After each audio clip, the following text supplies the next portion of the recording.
The biggest thrill I have being out here and taking people out hunting is exposing them to a different kind of duck hunt. The ocean is an area that a lot of people don't venture out to do, and there's a different kind of duck hunting that's out here, but it's still exciting, and it's a thrill to have these beautiful exotic-looking birds coming at you, and they're still, you know, in the waterfowl family, so I enjoy introducing people to seeing that.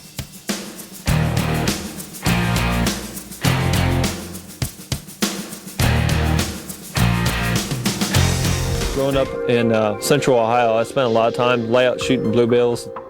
The aspect and the total experience of hunting in a one-man or a two-man layout boat in the open sea or even the Great Lakes, it's unique.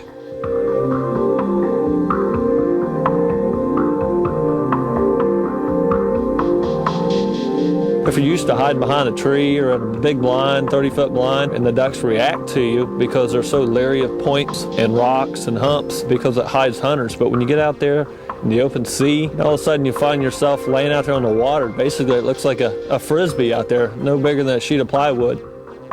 The ducks are a lot more relaxed and they work real close to you. And it's just an awesome experience to get out in the middle of nowhere and be able to trick them and fool them.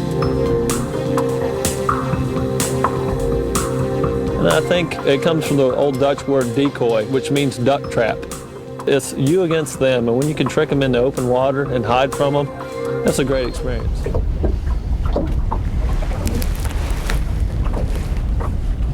you go, here you go. Take them, take them, take them, take them.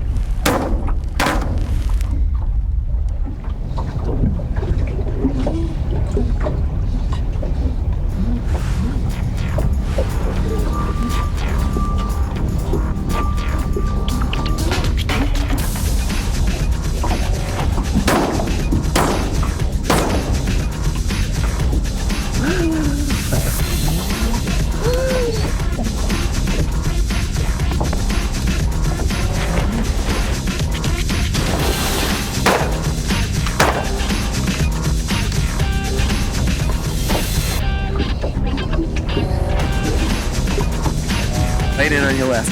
Ready? Kill it.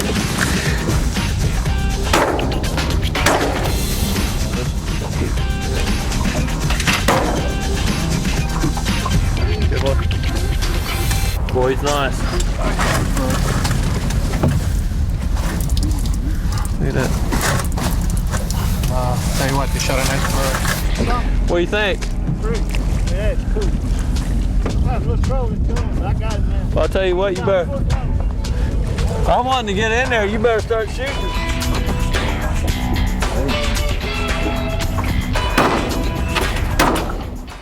Mossy Oak's Whistling Wings.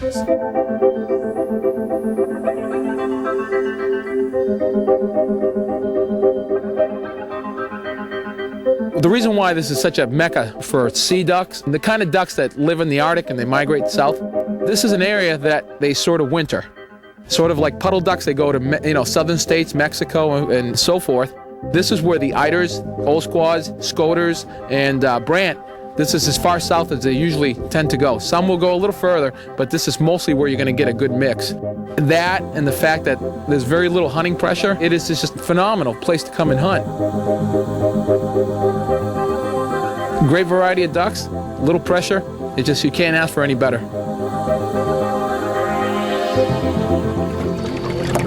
They're coming right at us, right over my right shoulder. The drake is probably going to move in. Yeah, he's coming right in, get ready. Ready, take him, take him. There you go. Excellent. Good shoot.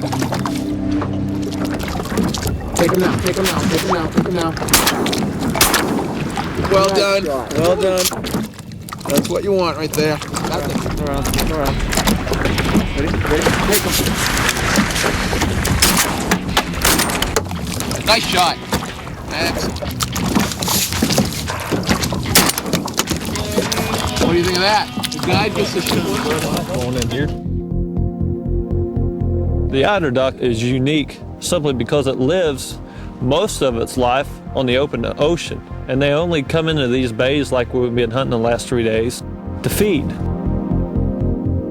They roost and rest in huge rafts. I've seen eiders numbers up to 5,000 to 10,000 of them in one raft out in the open ocean and 15-foot waves. You wouldn't think a duck could survive out there. They're very, very hardy. And that's what makes them unique, and it also makes them a very tough target. They fly very fast. They weigh about 4.5 to 5.5 pounds, and the Pacific eider on the west coast in Alaska is actually the largest North American duck, and it weighs in right at 7.5 pounds. Probably one of the coolest birds I've ever had the chance to hunt.